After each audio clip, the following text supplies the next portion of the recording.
Bonjour à tous, aujourd'hui on se retrouve pour une nouvelle vidéo. Donc alors aujourd'hui c'est une vidéo pour présenter ça. Donc une Shredder Z1, donc une authentique Shredder première génération Z1. Une Shredder Z1 en sodium 70 watts. Donc de 1980, donc assez ancienne quand même.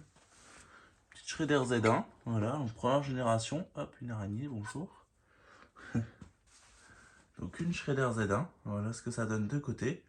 Donc sale, hein, bien sûr, je sais pas si je l'ai dit. Donc sale. Donc on le voit que c'est une première génération parce qu'elle a la peinture comme ça. Alors que les deuxièmes, elles ont une peinture plus claire, hein. Vous l'avez sans doute déjà vu, marron clair. On est sur un marron très très clair d'ailleurs. Hop, donc ça brille quand même un peu, hein. Voilà. Donc l'arrière. La partie de capot arrière. Donc il faut savoir que cette partie de capot arrière, elle est en polystyrène. Donc on ne dirait pas, mais c'est du polystyrène. Effectivement. Donc c'est quand même assez solide, mais c'est assez fragile. Enfin, c'est assez léger, on va dire. C'est assez léger, donc elle n'a pas de vasque malheureusement. C'est une version sans vasque. Donc je préfère les versions avec vasque, mais sans vasque c'est quand même pas mal non plus. Donc on va l'ouvrir. Donc j'essaye de vous l'ouvrir. C'est un peu la galère, donc on se redit à tout de suite. Donc voilà, donc le luminaire il a été ouvert. Donc c'est un peu la merde à ouvrir ce genre de luminaire. Voilà, donc ça c'est le capot. Donc l'intérieur du capot. Avec encore une petite araignée.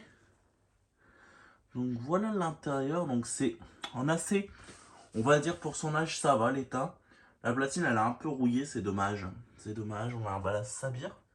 Donc Sabir, Balas 70 watts Sabir. Donc il est écrit pour lampe Philips 70 watts. Donc il y a eu un partenariat avec Philips. Donc c'est des ballasts enfin des ballasts ouais. Sabir ont dû faire un partenariat avec Philips. Donc là on a la couleur d'origine qui a déteint avec le temps comme ça. Mais de base elle est censée être de cette couleur là. Une couleur un type un peu doré, pas marron. C'est pas le marron de chez Comatelec, là on est plus sur du Shredder, hein, du l'authentique Shredder. Donc du vieux Shredder, hein. Franchement c'est une belle lanterne. C'est vraiment une belle lanterne que je suis content d'avoir. Parce qu'une Z1, c'est quand même pas si commun que ça, hein. C'est plutôt rare à avoir, enfin c'est plutôt compliqué quand même.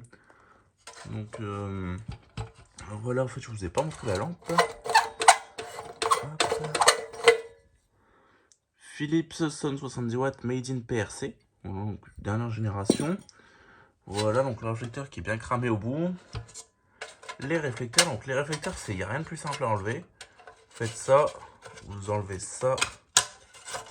À une main, c'est pas facile. Voilà.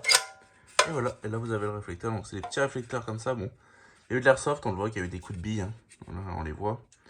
Mais bon, c'est déjà mieux que de ne pas les avoir parce que on connaît sur ces géants de luminaire, pour ceux qui ne savent pas, le réflecteur il a tendance à se barrer, surtout quand il n'y a pas de vasque. Il a tendance à se barrer, en fait, il s'en va avec le vent ou des trucs comme ça, il s'en va. Donc c'est compliqué d'avoir déjà d'avoir les deux réflecteurs.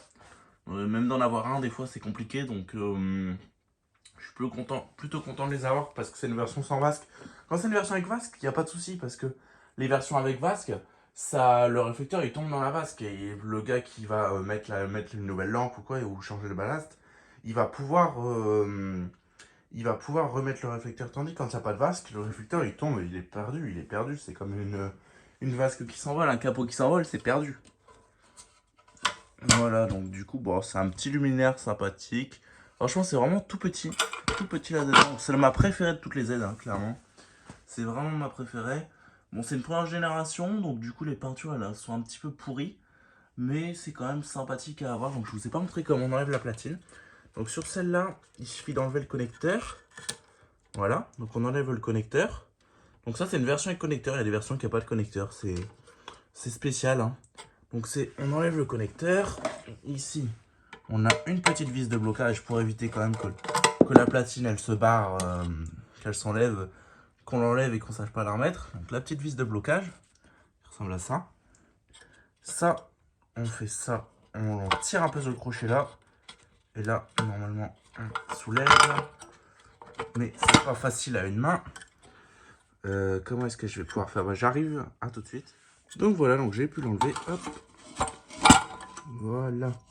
Donc bon, on a encore la terre qui tient. Puisque la vis, ouais, la vis elle vient. Voilà. Ça, c'est la vis de la terre. Donc, on est sur une vis en laiton. Ouais, une vis en laiton. Voilà. Donc, du coup, on a la platine. La platine, donc le fil de terre d'origine, je pense. Ouais, c'est d'origine. Le condo, donc elle date des années 80, hein, j'avais dit. Ouais. 10-80. Donc, on est sur une première génération. En dessous, donc ça, c'est la gris martelée. Normalement, la platine était de cette couleur-là. Ça, c'est de base, hein. Franchement, elle a bien vieilli. Enfin, elle a mal vieilli. Justement, elle a mal vieilli. Le connecteur, donc la douille, elle est vissée dans ce genre de petits trucs comme ça. Ça, c'est le collier qui est cassé. Mais ça, j'en ai en stock, normalement, des colliers comme ça. Du coup, je vais pouvoir le remplacer. Le domino. Puis, c'est tout, hein. Franchement, c'est tout, hein. Il n'y a plus rien. C'est la bride. Avec la peinture qui s'enlève aussi de ce côté-là. Donc ça, je vais essayer de faire attention quand je vais les refaire. Alors ici, je sais que sur les dernières générations, on a un tuyau ici. Enfin, pas un tuyau, mais on a une gaine ICTA. Voilà, un petit morceau de gaine ICTA. Mais sur celle-là, elle n'y est pas. Donc je pense que sur les anciennes générations, ils n'avaient pas encore mis ça. Ça, c'est la partie passe câble. Enfin voilà quoi. Donc là, c'est juste une carcasse, hein, clairement. Donc voilà. Donc du coup, bah, on va se laisser là-dessus, hein. Je vous dis à très vite pour une prochaine vidéo. Et sur ce, je vous dis au revoir. Allez, ciao.